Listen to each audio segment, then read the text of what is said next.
जय हिंद, नमस्कार। मैं अंबर जैदी स्वागत करती हूँ आप सबका एक बार फिर से हमारे आज के कार्यक्रम में। और आज बात करने वाली है भारत और ब्रिटेन के नए पावर इक्वेशन की। यूके के प्राइम मिनिस्टर कीर स्टारमर भारत दौरे पर रहे और इस दौरे ने काफी सारी जो ग्लोबल हेडलाइंस हैं वो बनाई है। अब इस दौरे से काफी कुछ निकल कर आया है। एक तरफ तो ये है कि यूके और भारत के बीच में जो फ्री ट्रेड अग्रीमेंट है उसकी बातें गर्मा-गर्म है। और भारत और दूसरी तरफ जो 38,000 करोड़ की missile deal, Indian fighter jet pilot training, RF और ये सारी चीज़ें बहुत सारी हैं। इनफैक्ट रोल्स रॉयस का जो इंडिया में सोर्सिंग है वो बढ़ाने की बात हो रही है। और साथ ही यूके की 9 यूनिवर्सिटीज़ को भारत में कैंपसेस खोलने की इजाज़त भी मिल रही है। तो कई सारे बड़े अपडेट्स हैं। इन सारे अपडेट्स पर हम चर्चा करेंगे। हमारे साथ मौजूद हैं डीजीपी विक्रम सिंह सर, और उनको आप टीवी चैनल्स पर, मीडिया के हर प्लेटफॉर्म पर देखते हैं। बहुत बहुत स्वागत है आपका सर। जय हिंद, नमस्कार। जय हिंद बेटा, बहुत बहुत नमस्कार आपको। बड़ी मेहरबानी की आपने कि वार्तालाप का मौका दिया, और वो भी इस ऐतिहासिक मौके के ऊपर कि जब ब्रिटेन का प्राइम मिनिस्टर, मैं याद करता हूं ब्रिटेन के प्राइम मिनिस्टर की वो तकरीर सर विंस्टन चर्चिल की, जब उन्होंने Mahatma Gandhi father of the nation का द हाफ नेकेड सेडिशस फकीर, अदनंगा फकीर और सेडिशस, जो कि बरतानिया हुकूमत की मुखालिफत करता है। और आज ये है कि ब्रिटेन के प्राइम मिनिस्टर कीर स्टारमर साहब तशरीफ लाए हैं मुंबई और कहते हैं नमस्ते दोस्तों, मुझे बहुत खुशी है, और हिंदी में गुफ्तगू कर रहे हैं और अपने साथ 130 लोगों का दल बल लेकर के आए हैं। और उन 130 में कौन नहीं है? लंदन स्टॉक एक्सचेंज नहीं है, कि ब्रिटिश एयरवेज नहीं है, कि रोल्स रॉयस, और इसमें ब्रिटिश टेलीकॉम, और जो शराब की कंपनी है डियागियो, और वाइस चांसलर्स, ये तमाम लोग आए हैं। और ये तमाम लोग आए हैं और मुंबई में, और ऐसा नहीं है कि ये अकस्मात ये बैठक हो गई है। इस बैठक की शुरुआत, लगभग इसका ताना बाना 3 साल से तैयार किया जा रहा था। इन 3 साल में दुनिया बदल गई, जियो पॉलिटिक्स बदल गई, और एक तरीके से जो मंगलवार को जो बैठक हुई है और जो समझौते हुए हैं, वो पूरा जियो पॉलिटिकल फाइनेंशियल मार्केट्स का रीसेट बटन दब गया है। रीसेट बटन कैसे दब गया आप खुद देखिएगा, कि डोनाल्ड ट्रंप साहब तो ये फरमा रहे थे कि India is a dead economy, India is a dead economy, और कियर स्टारमर जो कि उनके बहुत बड़े एलाई हैं, वो कह रहे हैं कि भारत 2028 तक थर्ड बिगेस्ट इकोनॉमी हो जाएगा। तो बहरहाल आज के दौर में अगर भारत मान लीजिए चौथा है या पांचवा है, तो चौथे पांचवें सबसे बड़ी इकोनॉमीज की ये जो एग्रीमेंट है, जिसके बारे में अगर ब्रिटिश प्राइम मिनिस्टर के जो एडजेक्टिव्स है उनको हम करें, the best, most significant, far reaching, and उनके जो अल्फाज हैं, बिगेस्ट डील सिंस ब्रेक्सिट। अब उनका जो जोश और ऊर्जा है उनकी बातचीत में, हिंदी में भी बोले, immense opportunities for two countries, और जो तमाम है implementation as soon as humanly possible. अब आप समझ रहे हैं क्या बेकरारी है उनकी, कि इस एग्रीमेंट को जल्द से जल्द बिल्कुल इसको शुरू कर दिया जाए। तो आप समझ सकती हैं कि हवा में तो बात नहीं करते हैं। और ब्रिटिशर्स के साथ आपने भी काम किया होगा, मैंने भी बहुत काम किया है, और कम मुल्क दे दुनिया में ऐसे होंगे जो इतने जहीन और इतने, तभी तो उनमें कुछ तो सलाहियत ऊपर वाले ने उनको अता फरमाई है, जो कि एक तरीके से जब अपने बिल्कुल पीक पर थे, the sun never set in the British empire. आज तो खैर दूसरी हालात हैं कि खुद वहां सूरज दिखाई पड़ जाए तो बहुत बड़ी बात है। लेकिन उन्होंने विकसित भारत की बात की, उन्होंने आत्मनिर्भर भारत की बात की, और तमाम फील्ड्स में कोऑपरेशन। और हम बात करेंगे ऑपरेशन सिंदूर के बाद, आपने देखा होगा कि दुनिया भर के लोग कुछ हाँक रहे थे। चाइना ने रिटायर्ड आरएएफ पायलट्स को बुला करके क्लैंडस्टाइन तरीके से समझौता करके कि उनको एयर वॉरफेयर और एवियोनिक्स के बारे में ट्रेनिंग दी जाए। कहाँ चाइना, कहाँ J-17, और कहाँ रॉयल एयरफोर्स के लिए ऑफिशियल एक एग्रीमेंट हुआ है नरेंद्र मोदी जी में और कियर स्टारमर जी में, कि हमारे पायलट ट्रेनर्स जा करके उनको ट्रेन करेंगे। ये बहुत बड़ा दिन है, क्योंकि हम लोगों को 1965 तक ये लोग सेकंड क्लास सिटीजन समझते थे, और सेकंड क्लास सिटीजन ही समझते थे कि आप लोग तो कुछ दरअसल कर ही नहीं सकते हैं। लेकिन आज की तारीख में आपने जो देखा, naval security, maritime security, missile technology, jet engines का ही इंपोर्ट नहीं, मतलब एक्सपोर्ट नहीं, बल्कि टेक्नोलॉजी ट्रांसफर के साथ आप समझ सकती हैं कि रोल्स रॉयस इंजन दुनिया का माना हुआ इंजन है। सेकेंड वर्ल्ड वॉर में 2 ही इंजन हुआ करते थे, एक डाइमलर और एक मर्सिडीज, और तीसरा रोल्स रॉयस इंजन, और इन्हीं ने डिसाइड किया कि वर्ल्ड वॉर किस तरफ जाएगा। तो आप समझ सकती हैं कि रोल्स रॉयस एक पीक एक कंपनी है। तो जेट इंजन टेक्नोलॉजी ट्रांसफर और इंजन ट्रांसफर, इन तमाम चीजों के मद्देनजर अगर हम सिलसिलेवार चलें, आपका बिल्कुल कहना सही है। लेकिन मैं चूंकि इसके मद्देनजर ये भी कहूंगा कि जो हमारे विजय माल्या वहां पर हैं, जो नीरव मोदी हैं, मैं समझता हूं इस बार तो इस एग्रीमेंट पे नहीं आए हैं, लेकिन जिस तरीके से तसल्ली बख्श तरीके से बातचीत चली, तो आने वाले वक्त में इनके ऊपर, क्योंकि ये अंडरस्टैंडिंग 3 साल के लिए बनी है, ये आज नहीं है। 8 और 9 अक्टूबर को एग्रीमेंट शुरू हुआ, उसके पहले 3 साल की बैठकें चली, उसके बाद जो रिजल्ट आया। अब उसके थोड़े जो हाइलाइट्स हैं, पहले हम लोग उसको एक बार डिस्कस कर लें।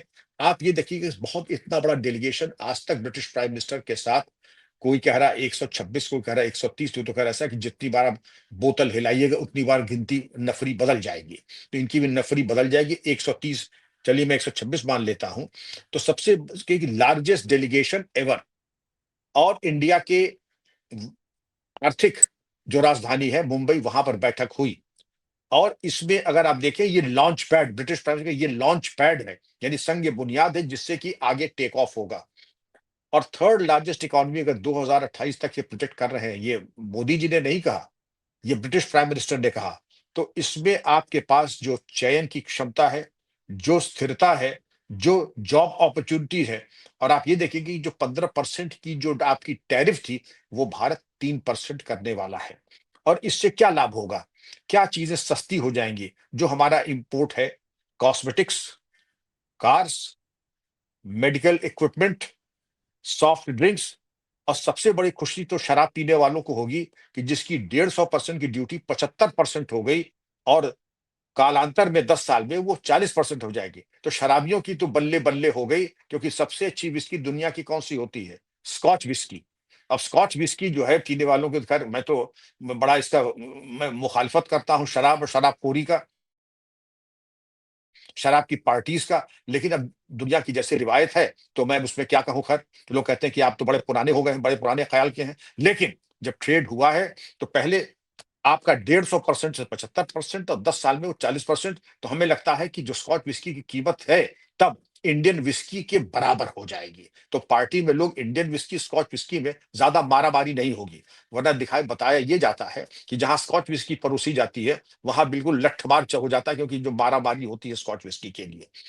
तो शराब पीने वाले बड़ी दुआ देंगे, लेकिन और लोग भी बहुत दुआ देंगे, कॉस्मेटिक्स इस्तेमाल करने वाले और बाकी लोग भी। और एग्रीमेंट में अगर आप, महिलाएं। अरे अब तो छोड़ दीजिए, महिला पुरुष का भेद हर जगह समाप्त हो गया, इस पे भी समाप्त हो गया है, इसमें भी समाप्त हो गया है।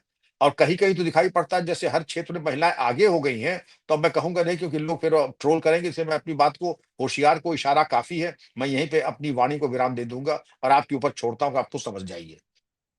तो अब अगर आप देखती हैं कि $34 बिलियन का ट्रेड एग्रीमेंट है, और ब्रेक्सिट के बाद खुद ब्रिटिश प्राइम मिनिस्टर ने कहा है कि सबसे बड़ा ट्रेड एग्रीमेंट है, और 25.5 2046 तक ये इतने बिलियन पाउंड्स का एग्रीमेंट हो जाएगा। तो ये कोई मामूली चीज थोड़ी है अंबर जी। और ट्रंप जी ने तो कहा था, ये तो हमारी तो डेड इकोनॉमी है, अब रूस का तेल हिंदुस्तान ने क्या खरीद लिया। आप क्या समझते हैं कि आप इमला बोलेंगे या स्कूल मास्टर की तरह और हमला लिख लेंगे? वो जमाने चले गए जनाब, जब खलील खां फाख्ते उड़ाते थे। आप अपनी खैरियत बना लीजिए, वही बहुत बड़ी बात है। अब जो आपके मैंने बताया था कि Rolls Royce, British telecom, British Airways, London stock exchange, Diego vice chancellor. और आप देखिए कि वंडर ऑफ वंडर्स, आपको जान के ताज्जुब भी होगा और खुशी भी होगी कि British prime minister Yashraj studios गए थे। मतलब मुझे नहीं मालूम था कि इतनी बड़ी जियारत का मौका। और सर इनका स्वागत भी हुआ गाने से डीडीएलजे के, जी जी जी जी। जो फिल्म थी। अच्छा, उन्होंने ये भी कहा, यशराज जी भी, हमारे यहाँ तो कोई मायूस करने का तो कोई सिलसिला होता नहीं। तो ये कहा गया कि 3 फिल्में बनेंगी इंग्लैंड में, उन 3 फिल्मों से हजारों जॉब्स, 3,000 जॉब्स गारंटीड इंग्लैंड में बढ़ेंगे। 3 फिल्में बनेंगी तो 3,000 जॉब्स गारंटीड है वहां पे। तो आप समझ सकती हैं कि it is the win win situation for both the countries. मुझे बड़ी खुशी है इन दोनों कंट्रीज में। यूनिवर्सिटीज के बारे में हम लोग आखिर में बात करें, क्योंकि उसमें थोड़ा वक्त लगेगा, तो उसके बारे में थोड़ा तफसील से बातचीत की जाएगी।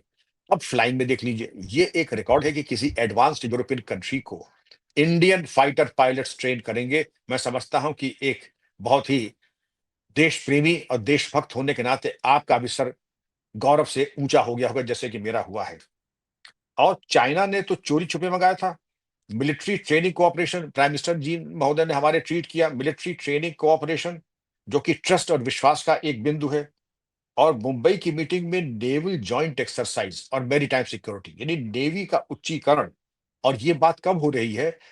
इंग्लैंड का बजट अगले महीने यानी 26 नवंबर को इंग्लैंड का यूके का बजट पास होना है, उसके पहले इतनी बड़ी मीटिंग का होना, और उसको भी शुरुआत उसका Shri Ganesh British prime minister का नमस्ते दोस्तों, मुझे बहुत खुशी है। तो आपने भी वो क्लिप देखी होगी, मुझे तो वाकई बहुत खुशी है।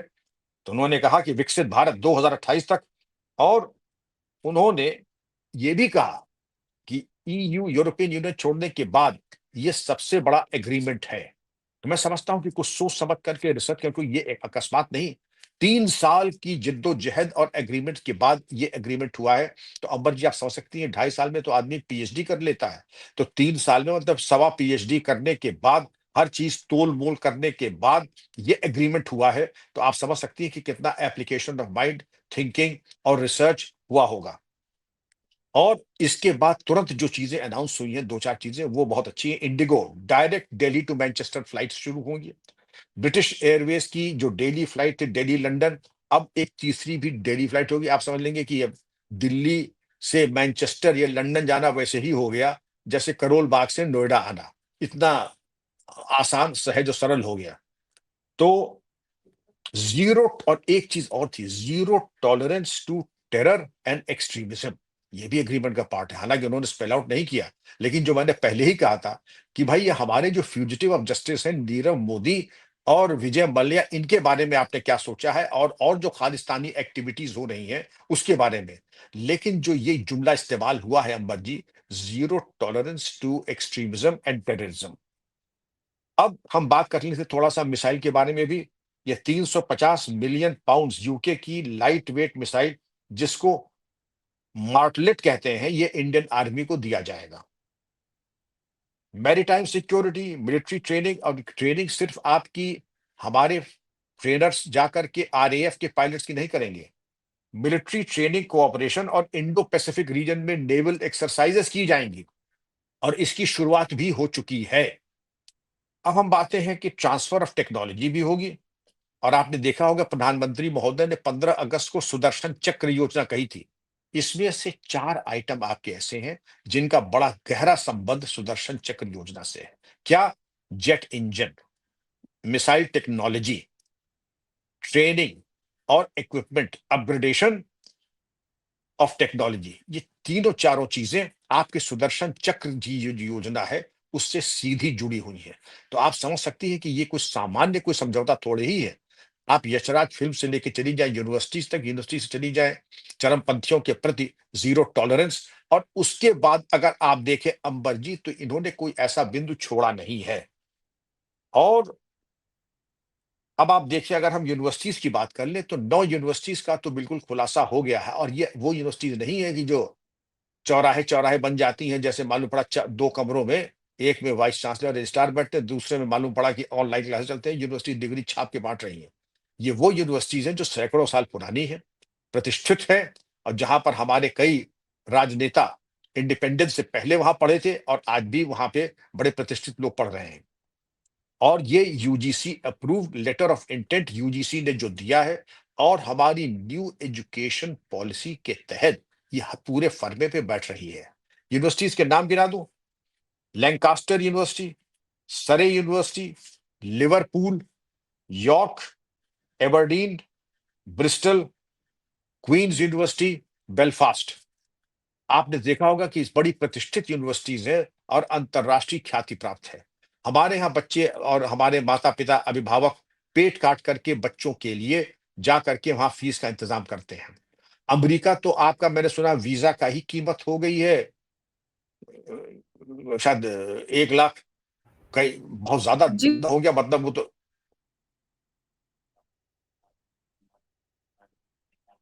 सर H1B वीजा पर $100,000 फी लगाई है उन्होंने, जिसमें जो H1B वीजा ज्यादातर जो है वो इंडियन टेकीज जो हैं इंजीनियर्स उनको दी जाती है। और अभी रिसेंटली सर जो ट्रम्प एडमिनिस्ट्रेशन है उसने ये भी फैसला लिया यूनिवर्सिटीज के लिए कि आप उन्होंने कैप सेट कर दिया कि 15% से ज्यादा फॉरेन स्टूडेंट्स नहीं ले सकते और एक कंट्री को 5% से ज्यादा नहीं दिया जाएगा, जिसका मतलब साफ है सीधे उन्होंने भारत और चाइना के स्टूडेंट्स को टारगेट किया। तो ऐसे में सर टारगेट ये किया। बड़ा एक मौका कह सकते हैं कि उसको। लेकिन सर इसमें एक सवाल मैं आपके लिए ऐड कर देती हूँ कि जो ये रीसेट की आपने बात की, जो यूके और हम देख रहे हैं भारत के बीच में, ये सारा सर क्या ये जरूरत यूके की ज्यादा है या भारत का लिवरेज हम इसमें ज्यादा कहें, और साथ ही साथ इससे चाइना को क्या हम मैसेज जाते हुए देख रहे हैं? बहुत अच्छा सवाल है। आज के दौर में कोई किसी को इंडिपेंडेंट नहीं, इंटरडिपेंडेंस और सिनर्जी। आज का वो दौर चला गया, जैसे ब्रिटिश हुकूमत कहते थे कि हाफ नेकेड सेडिशियस फकीर, वो जमाने चले गए। अब सबको एक दूसरे की जरूरत है, एक दूसरे के कॉम्प्लीमेंट है। और इसका वाहिद अपवाद जो है, एक्सेप्शन जो है, हमारे डोनाल्ड ट्रंप, जो समझते हैं कि वो उनमें सारी सलाहियत और बुद्धि उनको परमात्मा ने दी है। लेकिन इंटरडिपेंडेंस, आपने देखा था उन्होंने क्या आर्म ट्विस्टिंग की कोशिश की, मुंह की खा गए। कहाँ एक स्ट्रॉन्गेस्ट नेशन था, वहां पर ड्वाइट डी आइजनहॉवर प्रेसिडेंट थे, Robert F Kennedy, John F Kennedy भी थे वहां पर प्रेसिडेंट थे, लिंडन बेंस जॉनसन भी थे, रिचर्ड निक्सन भी थे, दोनों जॉर्ज डब्ल्यू बुश भी थे, ओबामा भी थे। लेकिन ये तो एक वाहिद लगता है कि एक यूनिक पीस भगवान ने बना के भेजा है, हमारे ऊपर टैरिफ लगाई। अब वो समझते थे कि India is a dead economy. इस तरीके की बातें तो गली मोहल्ले वाले करते हैं, प्रेसिडेंट से ये अल्फाज की उम्मीद नहीं की जाती है। अब हम इंटरडिपेंडेंस की बात करते हैं। ये मान के चलिए कि जो नोबेल प्राइज की फहरिस्त अगर आप देखेंगे तो इंग्लैंड यूके का एक बहुत बड़ा स्थान है। हमें उनकी टेक्नोलॉजी की जरूरत है। आपने देखा होगा जो मिसाइल्स हम ले रहे हैं, जो जेट प्रोपल्शन इंजन हम ले रहे हैं, जो टेक्नोलॉजीज हम ले रहे हैं, हमें उनकी जरूरत है। और इंग्लैंड को हमारी जरूरत है ट्रेन्ड मैन पावर की। आप लोग जो एक यूथफुल, एक डेमोग्राफिक डिविडेंड हमारा है कि youth, young doctors, nurses, teachers, professionals, engineers, IT experts, England को उनकी जरूरत है कि जो काम वहां पर 100 पाउंड में होगा वो हिंदुस्तान का बच्चा 25 पाउंड में, 50 पाउंड में कर देगा। तो इंग्लैंड को ही उतनी हमारी जरूरत है जितनी हम हमारी उनकी है। तो ये एक म्यूचुअली बेनिफिशियल सिनर्जेटिक, और यही इन्हीं लफ्जों का, अल्फाज का इस्तेमाल हमारे प्राइम मिनिस्टर ने भी किया है और कियर स्टारमर साहब ने भी किया है। दोनों प्राइम मिनिस्टर ने कहा कि it is a win win situation for both the countries. अब आपने ये कहा कि चाइना का क्या रोल है। चाइना, पाकिस्तान को मैं एक सिक्के के दो पहलू हैं। एक पहलू पाकिस्तान है, दूसरा पहलू चाइना है। आपने ये देखा होगा कि चाइना ने पहले भी आरएएफ के रिटायर्ड पायलट्स को बुला करके अपने यहाँ ट्रेनिंग की। उन्होंने अपने जेट इंजन बनाए हैं, पाकिस्तान उसी टेक्नोलॉजी पे डिपेंड करता है। और पाकिस्तान, अब आपने देख ले कि ये अगर बात होती है, बात एतबार की होती है। अभी ऑपरेशन सिंदूर के बाद पाकिस्तान कह रहा है कि हमने तबाह कर दिया, हमने इतने रफेल गिरा दिए, हमने यहाँ तबाह कर दिया। अरे भाई, तबाह कर दिया होता तो यही जो आरती का थाल ले, मैं इधर अल्फाज गलत है माफी चाहूंगा, अगर यही रेड कारपेट वेलकम इंडिया और आपको इंग्लैंड दे रहा है तो तुम्हें भी मिल जाता। हकीकत यह है कि अगर कोई मोस्ट हेटेड कंट्री वर्ल्ड में कोई है तो वो पाकिस्तान है। अगर कोई अनरिलायबिलिटी, नाकाबिले एतबार अगर कोई मुल्क, अगर कोई है दुनिया में, फेल्ड स्टेट और भिकमंगा स्टेट और टेररिज्म की अम्मा, वो तुम हो। तो अब सवाल ये उठता है कि पाकिस्तान और चीन की एक मजबूरी है, और चीन भी किसी का दोस्त नहीं है। आगे पीछे देखिए, सबकी नजर पड़ी है रेयर मिनरल्स और रेयर अर्थ के ऊपर, जो बलूचिस्तान में है। अमेरिका भी गिद्ध की तरीके से देख रहा है, मुनीर को दावतनामा दे रहा है। वो ये समझ रहे हैं कि उनका बड़ा इस्तेकबाल हो रहा है। वास्तविकता ये है अंबर बेटा कि वो उनको फंसा करके अभी खींच लेंगे बलूचिस्तान वगैरह, और जहां पर रेयर मिनरल्स और अर्थ हैं। चाइना का भी यही गेम प्लान है। अब सवाल ये उठता है कि इस डील का इंडिया के ऊपर क्या इम्पोर्ट होगा। जब फ्यूचरिस्टिक टेक्नोलॉजी इंडिया के पास आएगी तो बैलेंस ऑफ पावर बनाने के लिए चाइना ये कहेगा पाकिस्तान को और। लेकिन आप ये समझ लें कि एक दानव है और एक राक्षस है। किसके ऊपर आप एतबार करेंगे? ऐसा कौन सा दांव है जो चीन और पाकिस्तान ने आपके ऊपर, हमारे ऊपर, हमारे देश के ऊपर नहीं खेला है? तो ये उम्मीद कर लेना। लेकिन अपने आप को महफूज रखना, हिफाजत करना, ये हर देश और हर व्यक्ति का धर्म और कर्तव्य है। तो ये जरूरी भी था कि जो फ्यूचरिस्टिक टेक्नोलॉजी है, और इंग्लैंड की टेक्नोलॉजी फ्यूचरिस्टिक है, और क्योंकि आप काबिले एहतराम और काबिले एतबार हैं। इसीलिए British prime minister red carpet आपके प्राइम हमारे प्राइम मिनिस्टर के लिए ले आए। उन्होंने हमको मोस्ट फेवर्ड नेशन दिया और हमारे साथ ऐसा मुआहिदा किया जो आगे के 3 साल का तक तो वैलिड है ही है, इसके आगे भी है। ब्रेक्सिट और ईयू से ज्यादा प्रेसिडेंस उन्होंने हमको दिया है। आप देखें कि हर चीज में सहूलियत, मोस्ट फेवर्ड नेशन एक तरीके से स्पेल आउट भले ही न किया हो, लेकिन उससे ज्यादा वक्त से पहले और उम्मीद से ज्यादा उन्होंने हमें दिया है। लेकिन आप सोच सकती हैं कि हमारे जो शुभचिंतक हैं उनकी छाती पे अब सांप लौट रहा होगा। वो चाहे रावलपिंडी में हो चाहे बीजिंग में हो, वो बहुत खुश नहीं होंगे। लेकिन वैसे भी कौन से उन्होंने इसके पहले हमें बहुत नवाजा है या हमारे ऊपर उन्होंने पुष्प वर्षा की है। उन्होंने तो वैसे भी जहां जहां मौका मिला पीठ पे चाकू मारने में कोई कोर कसर छोड़ी नहीं थी। अब उन चाकुओं को निकाल करके मुंहतोड़ जवाब देने के लिए ये पहला कदम है। और आगे आगे देखिए, अभी तो मुझे जो दिखाई पड़ रहा है कि जो स्ट्रेटेजिक पार्टनरशिप आपकी होने वाली है वो बहुत जल्द सिंगापुर, वियतनाम, जापान, इधर आप आ जाइए ईस्ट में, और वेस्ट में की तरफ जब आप जाइएगा वेस्ट एशिया में, तो इजराइल और तमाम देशों के साथ आपकी पार्टनरशिप नेचुरल कोर्स में होने वाली है। ये जो बंदर घुड़की देने का मिजाज है ना, वो चीज अब वक्त आ गई है। इधर अमेरिका और ताइवान के टेंशन आप ले लीजिए जो आने वाले वक्त में, ये तो ठीक है, अच्छा हो, चलिए। हमास वाला प्रॉब्लम दिखाई पड़ रहा है कि कभी कभी अंधे के हाथ बटेर लग जाती है। तो बताया जाता है कि ट्रंप जी ने वो हमास की समस्या और गजा की समस्या का समाधान दे दिया है। भगवान करे वो सफल हो, क्योंकि कौन चाहेगा ये नरसंहार कहीं पर भी हो। हर जगह अमन चाहिए। आप देखेंगे जब से इसकी खबर आई है, स्टॉक मार्केट पूरी दुनिया में इंक्लूडिंग इंडिया ऊंचा हुआ है। तो हम तो चाहेंगे अमनो अमान रहे, लेकिन हमारे चाहने से तो नहीं होता है। आर्म्स इंडस्ट्री है वो चाहेगी कि रोज बवाल हो। यूक्रेन रशिया भी लड़ते रहे, इंडिया पाकिस्तान भी लड़ता रहे, और गजा इसराइल भी लड़ता रहे। और भी कहीं कोई इम्कानात हो तो ताइवान के ऊपर भी कुछ हमला हमला हो जाए, चीन कर दे और फिर और भी लड़े। अफगानिस्तान पाकिस्तान में कुछ हो जाए। तो कुछ चीजें ऐसी हैं कि जो हमारे सोचने से नहीं, लेकिन कुछ जो इंडस्ट्री है जैसे फार्मास्यूटिकल कंपनीज हैं, वो कहते हैं कि नहीं, आपकी जो ब्लड शुगर है वो पहले 150 तक कहते थे नॉर्मल है, अब नॉर्मल 150 नहीं है, अब वो 100 नॉर्मल है, जिससे कि ज्यादा लोग दवा खाएं। इसी तरीके से ब्लड प्रेशर को भी उन्होंने लो कर दिया है, जिससे कि ज्यादा लोग ब्लड प्रेशर की दवा खाएं। जितनी ज्यादा जंग होंगी उतनी आर्म्स और आर्मामेंट इंडस्ट्री फलेगी फूलेगी। तो ये बहुत बड़े डीप स्टेट की प्लानिंग होती है। लेकिन अंततोगत्वा जो आपका टॉपिक है, इसमें हिंदुस्तान, भारत के लिए भी और यूके के लिए भी एक विन विन सिचुएशन है और बहुत अच्छी शुरुआत हुई है। अब जी। जिसका जलने वालों का सर मुंह जल रहा, तो क्या किया जा सकता है। जी, सर एक सवाल मैं आपसे पूछना चाहूँगी कि जिस तरह से यूनिवर्सिटीज़ को लेकर लोगों के बड़े सब कंसर्न्स हैं एक्चुअली कि क्या एक बार फिर से सिंस यूके हम की और भारत की बात करें तो ये हिस्ट्रीज़ की वजह से कि कहीं ऐसा तो नहीं है एजुकेशन रिफॉर्म्स के नाम पर फिर से वो अपनी सॉफ्ट पावर और कल्चरल डोमिनेंस को यहाँ पर लेकर आएँगे और धीरे-धीरे हम कुछ और देखेंगे। कहीं उस एस्पेक्ट को तो इग्नोर नहीं किया जा रहा। आपका शक बिल्कुल वाजिब, और आपका अकेले का नहीं, मेरा भी है। और अगर आप सोशल मीडिया पे जाएं तो लोग यही कहने, कहीं ऐसा तो नहीं कि ईस्ट इंडिया कंपनी की वापसी है। यही जुमला है, क्या ईस्ट इंडिया कंपनी की वापसी है कि हमारे हिस्ट्री को बदल दें, हमारे इतिहास को तोड़ मरोड़ करके दे दें, हमें सब स्टैंडर्ड और ऑब्सोलीट टेक्नोलॉजी और नॉलेज ला करके दें, अपने यहाँ कुछ पढ़ाएं और हमारे यहाँ कुछ पढ़ाएं। लेकिन जो विन विन सिचुएशन है, क्या अभी यही रहे कि जो करिकुलम यूजीसी अप्रूव्ड है, हमारे न्यू एजुकेशन पॉलिसी के फॉर्मेट पे फिट होता है, हम वही पढ़ाएंगे। और ये मान के चलिए कि हमारे यहाँ ये वो भारत नहीं जो लॉर्ड मैकॉले के जमाने का था कि आपने जो पढ़ाया वो हमने पढ़ लिया, जो खिलाया हमने खा लिया। अब हम वही पढ़ेंगे जो हम चाहते हैं, हम वही खाएंगे जो हम खाना चाहेंगे। आपकी स्पून फीडिंग नहीं चलने वाली है। लेकिन उसके लिए दो तीन चीज: eternal vigilance, constant review, constant audit of the curriculum. और आपने ये कहा ना कि जैसे कोई भी बच्चा बाहर जाता है, अमेरिका का हम लोग बात छूट गई थी, एक बच्चे की एक डिग्री के लिए मान के चलिए कि एक मिडिल क्लास के आदमी की फ्लैट फ्लैट बिक जाता है, गाड़ी बिक जाती है, माँ की ज्वेलरी बिक जाती है, क्योंकि मामूली से मामूली ग्रेजुएशन की डिग्री के 30-35 लाख रुपए का नुस्खा है। पोस्ट ग्रेजुएशन किया तो मान के चलिए 1 करोड़ का नुस्खा है। अब औसत आदमी की तो हैसियत नहीं कि 1-2 करोड़ रुपए बच्चे की तालीम में ही खर्च कर ले। लेकिन अगर करते हैं तो पेट काट के। हमारे यहाँ की ये भी तो अच्छी, बहुत अच्छी एक परंपरा है कि बेटे के लिए अगर आधे पेट माँ बाप रहना हो तो रहेंगे और बच्चों को अच्छी से अच्छी शिक्षा देंगे।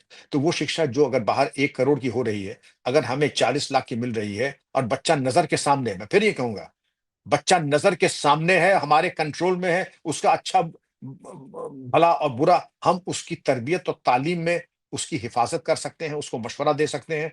तो ये भी एक बहुत अच्छी बात है। लेकिन ये आशंका सिर्फ आपकी नहीं है, ये मेरी भी आशंका है और ये बहुत बड़ी संख्या में भारत के लोगों की है। Return of east India company तो नहीं है कि 9 और 10, अब तो 10 का फिगर हो गया, 10 यूनिवर्सिटी के आने से कहीं ऐसा तो नहीं कि हमारे ब्रेन की वायरिंग ही बदल जाएगी। नहीं, ऐसा नहीं होगा, क्योंकि आज आईटी का जमाना है, स्मार्ट क्लासरूम्स हैं, सीसीटीवी टेक्नोलॉजी आप क्या पढ़ा रहे हैं ये मान के चलिए यूजीसी ने पहले ही उसका इंतजाम किया होगा। नहीं होगा तो आपके चैनल के माध्यम से कहेंगे कि जो उनके क्लासरूम में पढ़ाया जा रहा है वो सब यूट्यूब पे अपलोड किया जाए और उसकी मॉनिटरिंग यूजीसी अपने लेवल पे करे। एक सवाल और मैं आपसे करना चाहती हूँ, वो ये कि जिस तरह से बॉलीवुड का वेलकम किया, हिंदी बोल रहे हैं, सारी चीज़ें कहीं न कहीं ये पीआर एक्सरसाइज़ भी हो सकती है to look India friendly after this colonial baggage. और सर साथ में ये भी सवाल है कि ये सारी चीज़ें जो हो रही हैं इसमें अ, और दूसरा ईयू और उस पे सारी चीज़ों पे कितना इसका असर पड़ेगा? मैं समझता हूं कि कोई भी चीज ऐसी नहीं कि जो वाहिद इकलौते तरीके से आप देख सकते हैं। ईयू के ऊपर तो असर यूं पड़ेगा क्योंकि आपने एक टेम्पलेट तैयार कर लिया है। जो ईयू की एक्सपेक्टेशंस हैं वही ब्रिटेन की एक्सपेक्टेशंस हैं। तो अगर ये कहते हैं कि अगर आपने मारुति चला ली तो क्या आप थार चला सकती हैं? जाहिर है कि अगर आपने मारुति चला ली आप थार भी चला सकती हैं। दो तीन और चौराहे में सर एक दिक्कत बात आई। और मैं इसमें जोड़ना चाहती हूँ कि जैसे हम देख रहे हैं ये सारा डिफेंस और वो सारे टाइज भी हो रही है, तो क्या कहीं ना कहीं भारत को नेटो में लाने की तैयारी भी, क्योंकि पहले भी भारत को नेटो में लाने के लिए प्रपोजल दिया जा चुका है। अब तो देखिए the world is changing so fast. एक जमाना था नेटो की एक वाहिद एक कास्ट सिस्टम था। किसको उम्मीद थी कि नेटो के बारे में मतलब ऐसे ऐसे जो है सरप्राइज वाइल्ड कार्ड एंट्रीज हो रही हैं कि आप कुछ कहें, कुछ कल क्या होने वाला है कुछ प्रिडिक्ट किया ही नहीं जा सकता है। Things are moving so fast that we literally have to run just to stay still. लेकिन in this moving scenario, changing scenario and the manner in which the world is changing so fast, there are no permanent friends and there are no permanent enemies. इसी देश में Trump जी के जीत के लिए हवन हुआ करते थे। आज ट्रंप जी ने तो मालूम पड़ा क्या दुश्मन करेगा जो ट्रंप जी ने कर दिया हमारा हाल। तो there are no permanent friends and there are no permanent enemies in politics. Politics make strange bedfellows. In diplomacy we are suppose to be that yes we should be working on enlightened self interest. हमारा अपना स्वार्थ सिद्धि, कहते हैं कि हमारी रक्षा कैसे होगी, स्वार्थ सिद्धि तो मैं नहीं कहूंगा, लेकिन हमारा हित किधर है उसके अनुसार हमें काम करना होगा। यूनिवर्सिटीज की बात आपने की, सॉफ्टवेयर की बात की।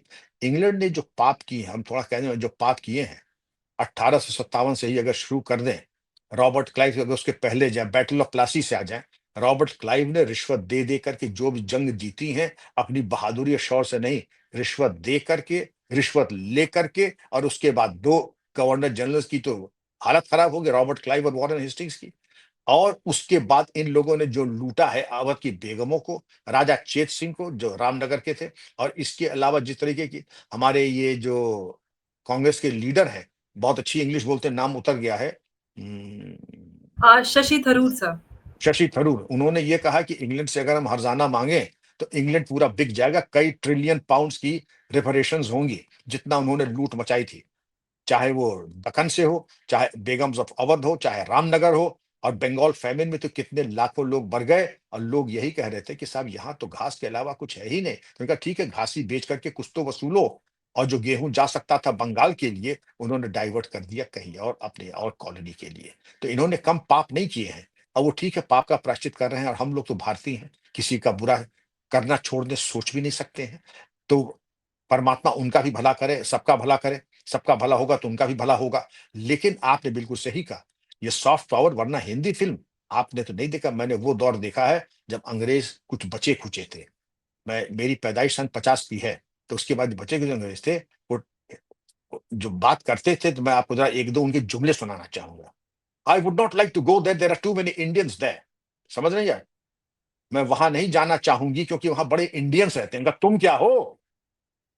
दूसरी चीज है, and they speak in the same गंवारू लैंग्वेज, मतलब जिस तरह से हम लोग बात कर रहे हैं उसको वो लोग गंवारू लैंग्वेज कहते थे। लेकिन उस दौर में, ये बात मैं बता रहा हूँ 1957 की, 57 टू 2025 में आपने देखा कि वो खुद ही हिंदी उस गंवारू भाषा में बोलने के लिए आए हैं।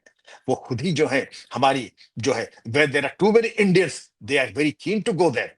ये चेंज आया है हमारे यहाँ पे, और उसके लिए आपको मुबारकबाद, भारत को मुबारकबाद, भारत के प्रधानमंत्री को मुबारकबाद।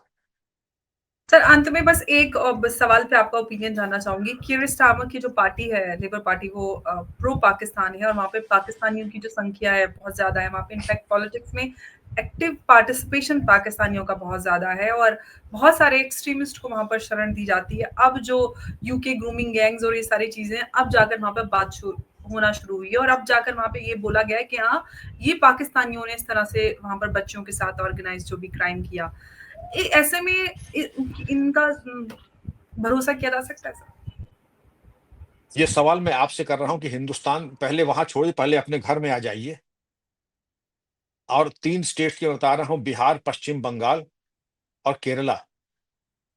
कुछ पॉलिटिकल मजबूरियां होती हैं, राजनीतिक अनिवार्यताएं होती हैं, और हम देखते हैं कि जो कमाऊ पूत है वो चाहे कुछ भी हो, कुछ भी कर रहा हो। ग्रूमिंग गैंग्स वहां पर, लव जिहाद यहाँ पर। हमारे अंदर इतना नैतिक साहस नहीं है कि हम चोट्टों को, बदमाशों की खाल उतार लें। क्यों? क्योंकि वो कमाऊ पूत है हमारे। तो अब जब अपना ही सोना खोटा हो, तो जो वहां पाकिस्तानी गैंग्स कर रहे हैं, मैं तो कह रहा कि जो हमारे यहाँ केरला में हो रहा है, पश्चिम बंगाल में हो रहा है, किसी हद तक बिहार में, और पहले यूपी में भी जो होता था, क्या ये कम पाप हम लोगों ने सर, बर्दाश्त यूपी किया में है? तो बाबा जी ने डंडा सेट कर दिया, तो अभी फिलहाल हालात लाइन पे फिलहाल तो चल। शांति है, लेकिन बाबा जी से पहले क्या होता था वो आप भी जानती हैं, आप भी यूपी की बेटी हैं, तो आप ये देख लीजिए। लेकिन जो हमारी प्रायोरिटी से कहीं पर तो एक लक्ष्मण रेखा होगी कि हम देखेंगे कि दस फार एंड नो फर्दर। आप अपराध करेंगे तो देयर विल बी कॉन्सिक्वेंसेस। और जो ब्रिटिश दुनिया भर में इसीलिए जानते थे कि you have zero tolerance to crime and criminals, यही इसीलिए जाना जाता था। तो ब्रिटिश रूल्स ने जो उन्होंने बनाए थे हमारे, बहुत अच्छे, पूरे जो ब्रिटिश कॉमनवेल्थ में चले, बहुत अच्छे थे। लेकिन पता नहीं क्या होता, चिराग तले अंधेरा। सारी कॉलोनीज में, अपने ब्रिटिश एम्पायर में तो आयरन हैंड के साथ, और अपने ही यहाँ जो है अपनी बेटियों को, अपनी बहनों को नहीं बचा पाए। लेकिन बड़ा आक्रोश है इंग्लैंड में, आप भी देखिए, मैं चाहूंगा आप देखें। इंग्लैंड में भी बड़ा आक्रोश है कि हमारा इंग्लैंड वो नहीं है, यूके नहीं है जो कि 30 साल पहले था। हमारा अरे यूके सर, वो अब नहीं तो है। वहां पर लोग सड़कों पे उतर चुके हैं। ऐसा गजब का विरोध है, इतना ज्यादा, कि मुझे लग रहा है कि इस बार लेबर पार्टी तो नहीं आने वाली है सत्ता में वापस, क्योंकि लोगों में अवेकनिंग बहुत ज्यादा हो चुकी है अपने जो वहाँ पे डेमोग्राफिक इम्बैलेंस और जो कल्चरल इन्विजन हुआ है उसके खिलाफ। तो लोग अपनी जो आइडेंटिटी है, अपने कल्चर है, उसको वापस से रिक्लेम करने की कोशिश कर रहे हैं और ये अवेकनिंग वहां पर हो चुकी है। और मुझे नहीं लगता कि कीर स्टारमर वापस प्राइम मिनिस्टर बन पाएंगे। एनीवे, लेकिन हमारा तो एक देश और दो देशों के बीच में रिश्ता है और मुझे लगता है कि यूके में भी बदलाव की जरूरत है, जिस तरह से वहां पर इस तरह के इम्बैलेंसेस हो रहे हैं। और अब देखते हैं कि जो भारत और यूके के बीच में जो ये ट्रेड पार्टनरशिप हो रही है, इसका असर हमें क्या नजर आता है। और आज के इस दौर में जब भारत और अमेरिका के बीच में इस तरह के रिश्ते चल रहे हैं, ये बहुत बड़ी खबर और बहुत बड़ा ये स्टेप रहा है। सर, आपने इस पूरे मामले पर आप हमें इतना गहन विश्लेषण आपने पेश किया, उसके लिए आपका बहुत बहुत धन्यवाद। नमस्कार, जय हिंद, जय Bharat. Thank you Ambar ji, God bless you always, you are the best, stay blessed. जय हिंद, वंदे थैंक मातरम। You so much. जय हिंद, थैंक वंदे मातरम।